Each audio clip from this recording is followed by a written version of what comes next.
everyone, you're welcome to my channel today, and I want to address a situation that I've also talked about before on this channel.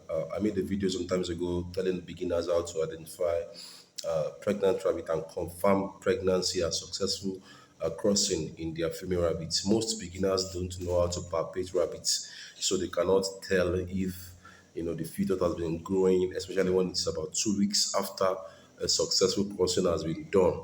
So, and that is actually a major way to actually confirm that your rabbit has, is pregnant and has taken in, and the fetus are developing already. So you are sure when you could feel it with your hand, you are sure, you're double sure that yes, this rabbit is pregnant and the pregnancy has been confirmed. So you can be expecting delivery. So, but then because most beginners who are just coming into rabbit farming cannot palpate their female rabbit successfully, I began to give some other ways via which you can confirm that your female rabbit is pregnant. So, in this video, I'm sure you just watched it at the beginning. That is another way. You can see that the male is trying to cross the female, but the female is not allowing for crossing. That is because that female is already pregnant. She has taken in already. So as a result of that, she's not going to allow for any further crossing, no matter how much attempt the male is making. And also you can hear that she's making a kind of a grunting sound. That grunting sound actually is what shows that the female rabbit is pregnant. You understand? Sometimes this kind of sound can actually come from a female rabbit maybe a week after you have crossed that successfully.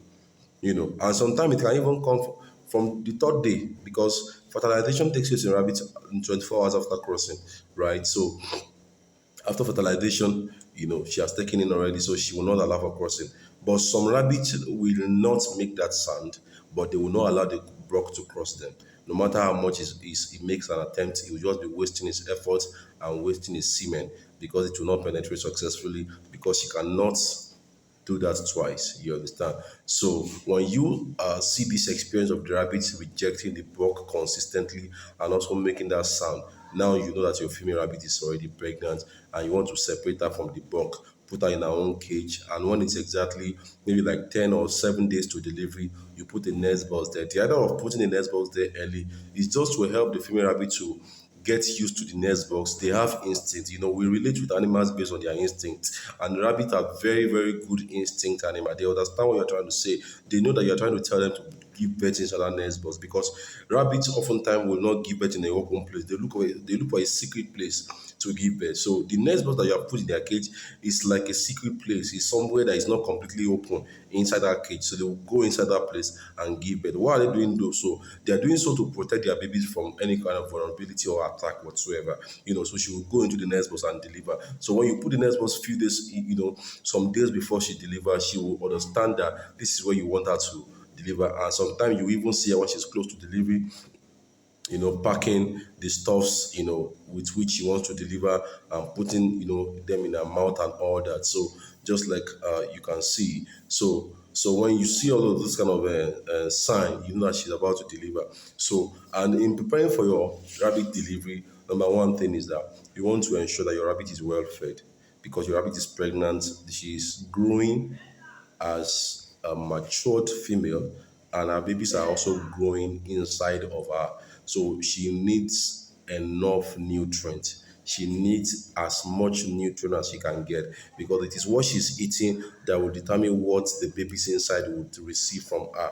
You understand? So basically, she needs to be well fed, she needs to be well nourished so that the babies will also be well nourished. And also, her water intake will increase because now she's not just eating for herself, she now has baby that are also taking from the nutrients she's taking in. So the babies are also going to be drinking and feeding on the nutrients she's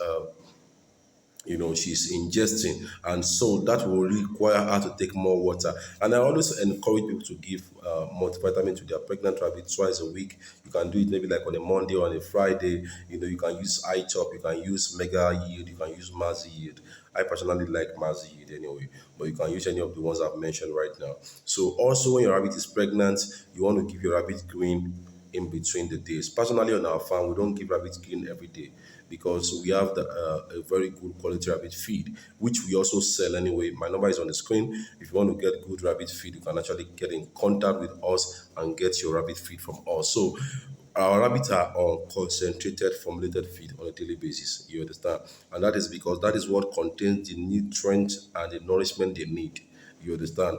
Giving them grasses on a daily basis cannot help them to grow as much as they ought to. You understand? Because there's a limit to what nutrient they can receive from eating grasses only, especially because we are dealing with hybrid rabbits, not local rabbits. You understand?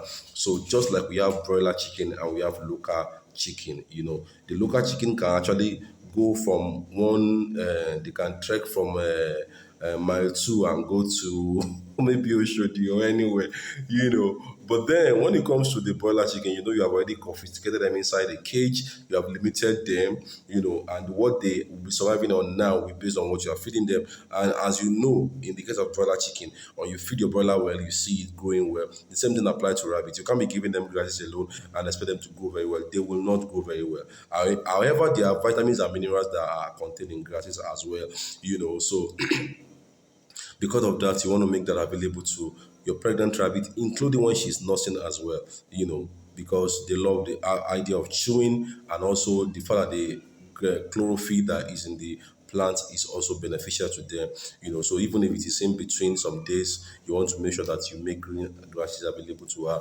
like banana leaf, like triders, like plantain leaf, even banana peel, yam peel, potato peel, plantain peel.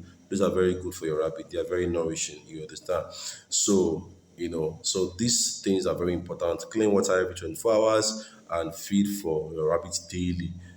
For rabbit, especially for a rabbit that is pregnant. And also, I personally discourage the use of antibiotics injection for a pregnant rabbit because it has the capacity not just to deal with the biotics that are in the rabbit body, but also to kill the growing fetus, and you don't want that to happen because you are trying to raise your rabbit. You don't want the babies to die, so you want to avoid the use of antibiotic like early injection, like ivermectin injection for a pregnant rabbit. It is very dangerous. It can actually lead to a lot of mortality.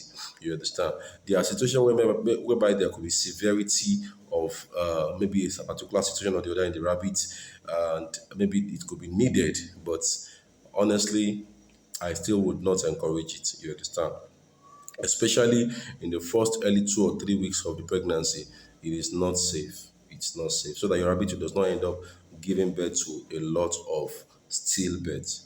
There are many things that cause stillbirth in rabbits, but this is one of them. If you are giving antibiotics, it can begin to affect the babies as if it is affecting the biotic organisms that are, affecting your rabbit in one way or the other. So you want to avoid that. When your rabbit delivers and there's need to treat her, you can go ahead. Even after winning, I personally encourage you to, deworm your rabbit with medicine injection. And if there are complications or that necessitate the use of an early injection, then you want to go ahead and do so. But that is after she has delivered, not when she is still breastfeeding the baby. So I think that's answer quite a number of your questions. I want to say special regards to Pastor Jonas. Thanks for reaching out, Mr. Emmanuel. Thanks for reaching out, uh, Mr. Walter. I hope that's correct, right? In Bayelsa. Thanks for reaching out. He literally told me that is either is the first to watch my video or the first to click on the like button. I only see your comment. Thank you so much, guys. Thank you so much. Thank you for the feedbacks. I'm glad that you guys' families are doing well, and we look forward to doing greater things together by the grace of God. So I think that is what I have for you guys today. If you have any question, drop it in the comment section, and then I will see you in the next video. Keep winning, guys, and have a lovely day. Bye for now.